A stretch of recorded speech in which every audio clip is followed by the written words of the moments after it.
Welcome to Week 3 of the OKC Thunders in the Little Legends League. This week I'm going up against a team simply named Ryan, coached by IcyScream. IcyScream is a member of the team RB Yappers, whose members include Fishy Roads and Kind Squared. Because of this, I know it's going to be a lot of good prep on Icy's part. There are three big things I noticed upon inspecting Icy's team: Zamazenta Crowned, a ton of speed, and hazard removal in Corviknight. Corviknight can reliably defog against my team, which doesn't bode well for a slower playstyle that relies on Spike's chip damage.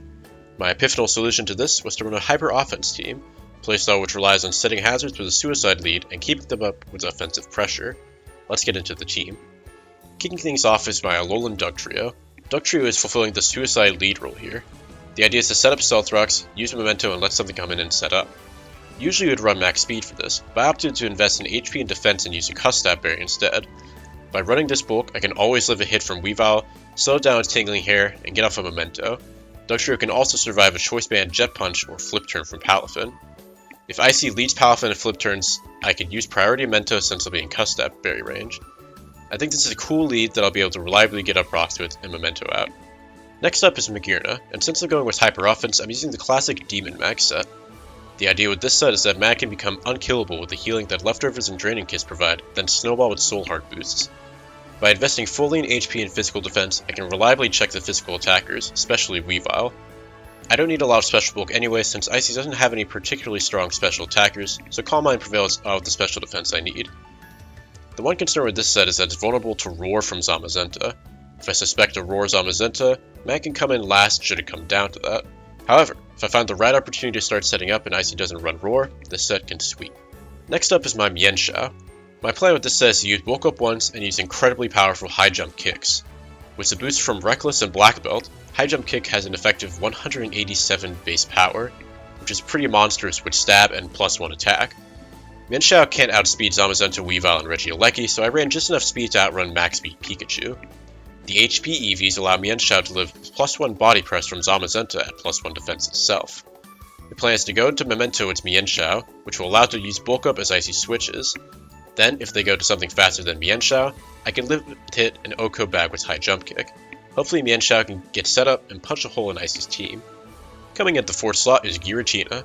The fat version of Giratina may not strike you as a good fit on Hyper Offense, but this set is specifically designed to lure and KO Weavile and Alolan Muck. The next team members that I'll discuss don't like having dark types around, so this set supports those teammates. I'm running Aura Sphere to Oko Weavile and Earth Power to hit Alolan Muck hard, and Shadow Ball hits everything else. By leveraging Giratina's natural bulk and using a Colbur Berry, Giratina can lure the dark types in and neutralize them while also providing good defensive utility against other big threats like Regieleki and Zamazenta. I think this is a good surprise set that's also versatile enough to always be useful. Keeping in line with running unorthodox sets is a Spothra. Most people expect a Spothra to be a setup sweeper set, but I'm opting for a support set that can provide my team with more setup opportunities in the mid game after Dugtrio has been expended.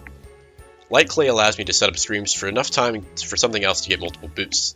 U-turn allows for pivoting, and Lumina Crash is a handy attack that drops opponent's special defense by 2 stages, which keeps the Spothra from getting too passive. I'm using Frisk because I don't need to boost my speed, and scouting items is particularly useful in draft formats, since item choices are often unpredictable and can help you see what a set's going for. I'm hoping for Screen to Spothra to provide good support in the mid game and give my team a second win for setting up. Capping off the team is Dragon Dance Necrozma. With 248 speed EVs, Necrozma can outrun everything except Regieleki at +1. I'm using Terra Fire so that Necrozma can take out Weavile, Corviknight, and Zamazenta with its Fire-type Terra Blast. Earthquake specifically hits Muck, and Photon Geyser hits everything else. I'm running Twisted Spoon so that I can Oko Palafin Hero after rocks at +1 attack.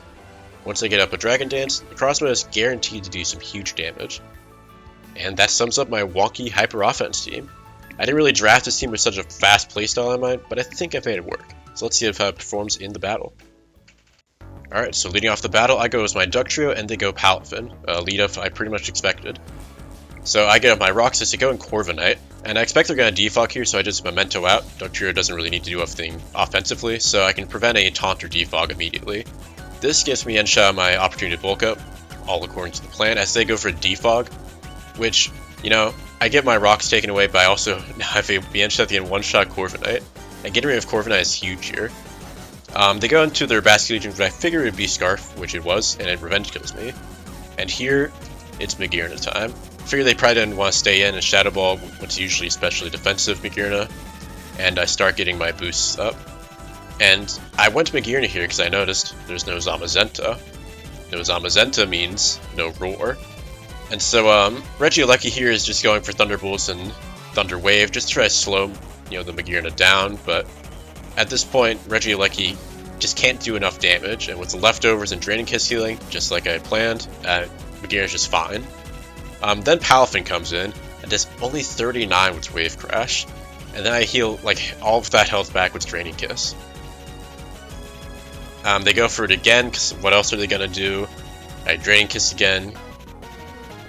And yeah, at this point the game's looking pretty over just as soon as it started. Basculage comes back, does a surprising 30% with the Hydro Pump. But again, just more Draining Kisses. Hydro misses, which is unfortunate, but it doesn't really matter that much at this point. Now it's just Pikachu left, the yellow Yapper. He goes Terra Fairy and actually crits me here with Thunderbolt, which is a little scary because if I got paired there, I could have been down on Magirna, but I just one-shot the Pikachu because I'm at max special attack. And then finally, it's Weavile, who can't really do anything. They go for a triple axle. For extra bad luck, they only get one hit. I never got paralyzed here, which is pretty important, because they let Magirna just basically not have a status. I was just never affected by it. I wasn't outspeeding anything anyway. And yeah, with the Corviknight gone, I knew Magirna could just go crazy, and it did.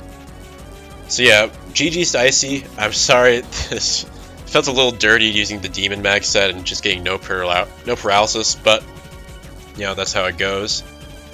So when I saw no Zamazenta, I knew this could happen really easily, and it did.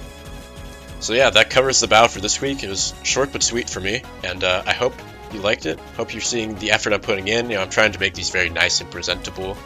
And subscribe to stick around for more. I'm gonna be making these for every week. Hopefully playoffs too. And yeah, hopefully I'll see you there.